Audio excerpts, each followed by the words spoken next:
હરે કૃષ્ણ. પરમ પૂજ્ય રાધાનાથ સ્વામી મહારાજના વચનામૃત શ્રૃંખલામાં આજે વિષય છે શ્રીલ સારંગ ઠાકુરનો તિરોભાવ દિવસ. સાચું ધન શું છે? સાચું ધન છે ભક્તિ, કારણ કે ભક્તિથી શ્રી કૃષ્ણને પામી શકાય છે. એ ધનને પ્રાપ્ત કરવું એ ઉત્તમ આકાંક્ષા છે અને શ્રી ચૈતન્ય મહાપ્રભુએ એમના ઘણા ભક્તોને આ ભાવમાં સશક્ત કર્યા હતા, જેમાંના એક હતા શ્રીલ સારંગ ઠાકુર, જેમનો આજે તિરોભાવ દિવસ છે. તેઓ શ્રી કૃષ્ણ પ્રેમમાં તન્મય હતા, શ્રી કૃષ્ણ સેવામાં એક ચિત્ત. નવદ્વીપના 9 ટાપુઓમાં એક છે મોદ્રુમ દ્વીપ અને એમાં એક ગામ છે મામગાચી, જ્યાં શ્રીલ સારંગ ઠાકુર નિવાસ કરતા હતા. ગંગા નદીના કિનારે બહુ જ જૂના બકુલ વૃક્ષને નીચે બેસી તેઓ પ્રાર્થના કરતા શુદ્ધ અહૈતુકી ભક્તિ શ્રી રાધા કૃષ્ણની. દિવસ રાત તેઓ જપમાં મગ્ન રહેતા.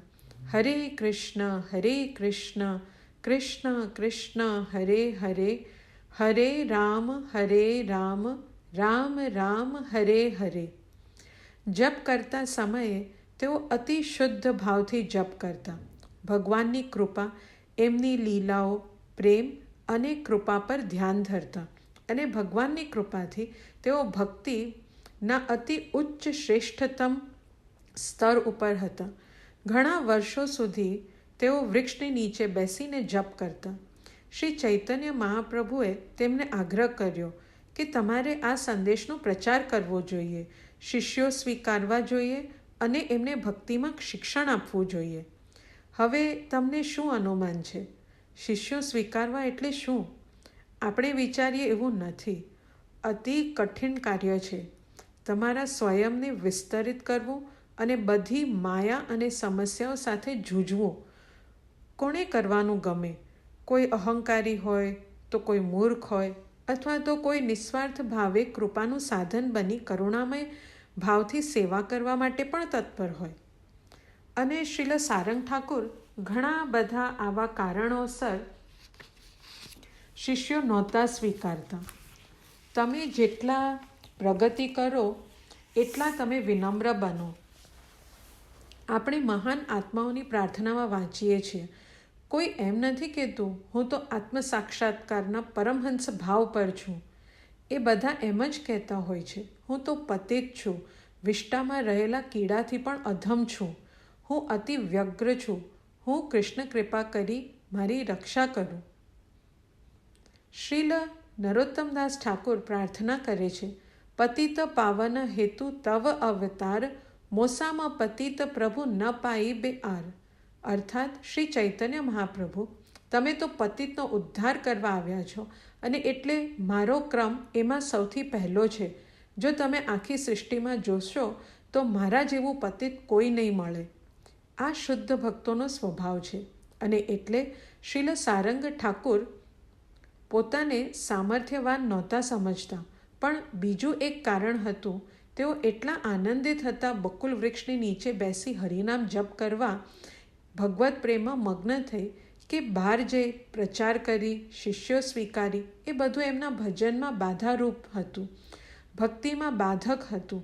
અને એટલે એમને શ્રી ચૈતન્ય મહાપ્રભુને ના ન પાડી પણ ક્યારે કર્યું જ નહીં. હા પણ ન પાડી ને ના પણ ન પાડી, પણ એ કાર્ય જ ન કર્યું.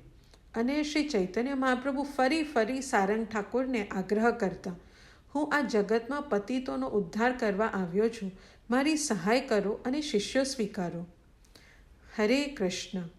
વર્ષો વીતી ગયા. એક દિવસ શ્રી ચૈતન્ય મહાપ્રભુ નવદ્વીપથી મામગાચી આવ્યા. શ્રીલ સારંગ ઠાકુર બકુલ વૃક્ષની નીચે બેસી જપ કરી રહ્યા હતા અને ગ્રીષ્મકાળ હોવાથી વૃક્ષ મૃત થઈ ગયું. ન પાન હતા, ન ફૂલ, ન છાંયડો, પણ તોય લાંબા સમયથી એની નીચે જપ કરવાથી શ્રીલ સારંગ ઠાકુરને એના પ્રત્યે પ્રેમ ભાવ હતો. એ વૃક્ષ એમને કેવી સુંદર સેવા આપી રહ્યું હતું છાંયડાના રૂપમાં. તો પછી શ્રી ચૈતન્ય મહાપ્રભુએ શું કર્યું ખબર છે? એમને એ વૃક્ષને આલિંગન કર્યું. એમ કરતાં જ શ્રીલ સારંગ ઠાકુરની આંખોની સામે જ એમાં હજારો પાન અને ફળ આવી ગયા. તે વૃક્ષ પુનઃ જીવિત થઈ ગયું.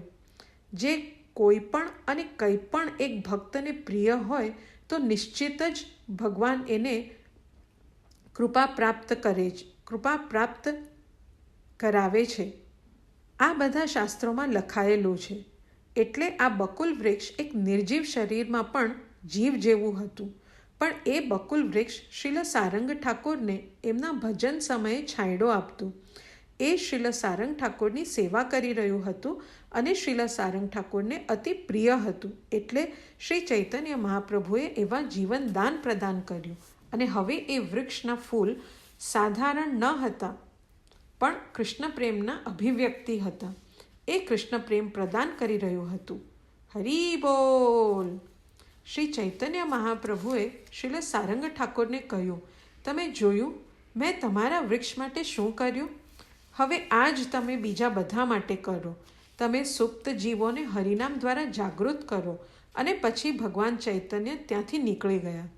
એટલે શ્રીલ સારંગ ઠાકુરે પ્રેમવશ નક્કી કર્યું કે તેઓ ભગવાન ચૈતન્યની આજ્ઞાનું પાલન કરશે.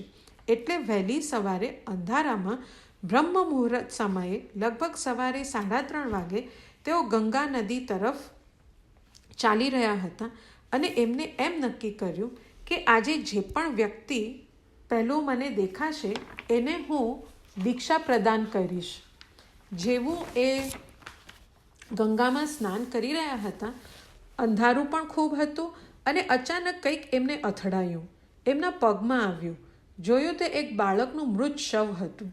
એ સમયમાં બંગાળમાં કોઈને જ્યારે સર્પદંશ થતું તો એમનું શરીર બાળવામાં ન આવતું, પણ ગંગામાં વહાવી દેવામાં આવતું. ગંગાના વહેણમાં તે તરાઈ જતું. એટલે આ બાળક સર્પદંશથી મૃત્યુ પામ્યું હતું.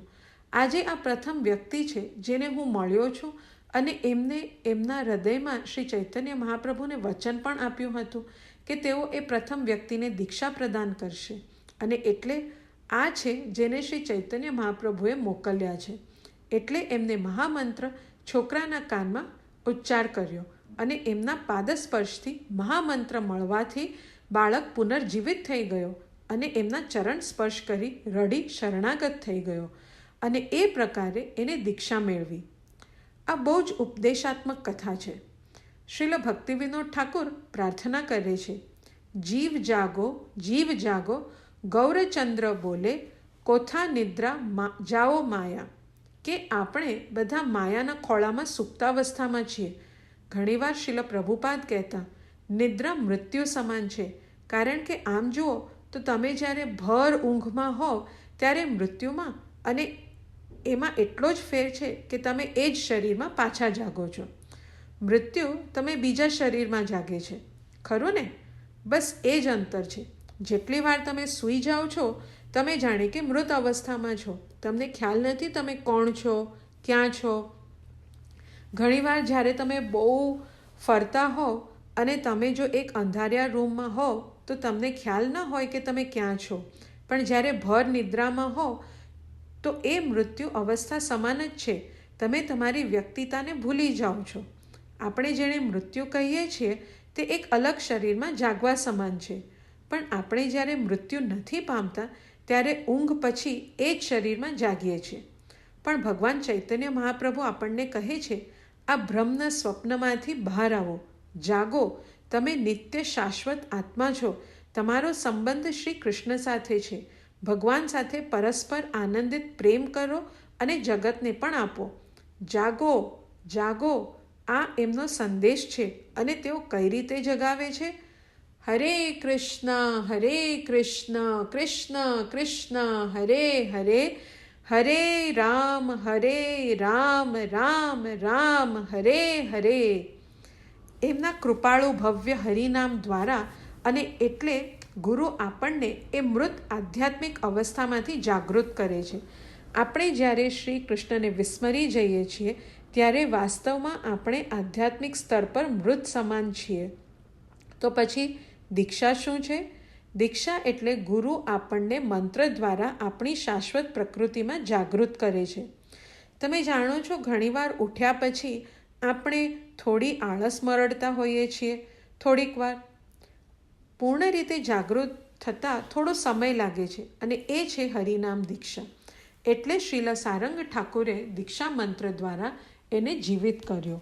ગુરુનો ઉદ્દેશ્ય પણ એ જ હોય છે, હરિનામ દ્વારા આપણા આત્માને જીવિત કરવું. એ બાળક એટલો કૃતજ્ઞ થઈ ગયો. સમાચાર બધે ફેલાયા અને એના માતા પિતાને પણ આ વાતની જાણ થઈ. તેઓ અતિ પ્રસન્ન થઈ ગયા અને પુત્રને પાછો લેવા આવ્યા. એટલે એ લોકો કેમે કરી મામગાચી આવ્યા અને બાળકને કહેવા લાગ્યા, ઘરે ચાલ, અમે તારી જ પ્રતીક્ષા કરી રહ્યા હતા. ત્યારે નાના બાળકે, જેનું નામ મુરારી હતું, તો એ મુરારીએ કહ્યું, વાસ્તવમાં તમારા દ્વારા પ્રાપ્ત શરીર તો મૃત થઈ ગયું હતું. આ જીવન મને હવે મારા ગુરુ દ્વારા પ્રાપ્ત થયું છે. એટલે હવે આ જીવન એમની સેવા કરીશ, હરિનામ જપનો પ્રચાર દ્વારા. માતા પિતાએ સ્વીકૃતિ આપી દીધી. ઠાકોર મુરારી ઇતિહાસમાં એક મહાન પ્રચારક તરીકે ઓળખાય છે. એમને એમના ગુરુની સહાયતા કરી ઘણા લોકોને શુદ્ધ પ્રેમના પથમાં પ્રેરિત કર્યા. એ શ્રી ચૈતન્યની ભવ્ય ઈચ્છા હતી. તો આ કથા દ્વારા આપણને સમજાય છે કે શ્રીલ પ્રભુપાદ શ્રી ચૈતન્ય મહાપ્રભુને કેટલા પ્રિય છે. શ્રીલ સારંગ ઠાકુર કી જય. શ્રી ઠાકોર મુરારી કી જય. હરે કૃષ્ણ.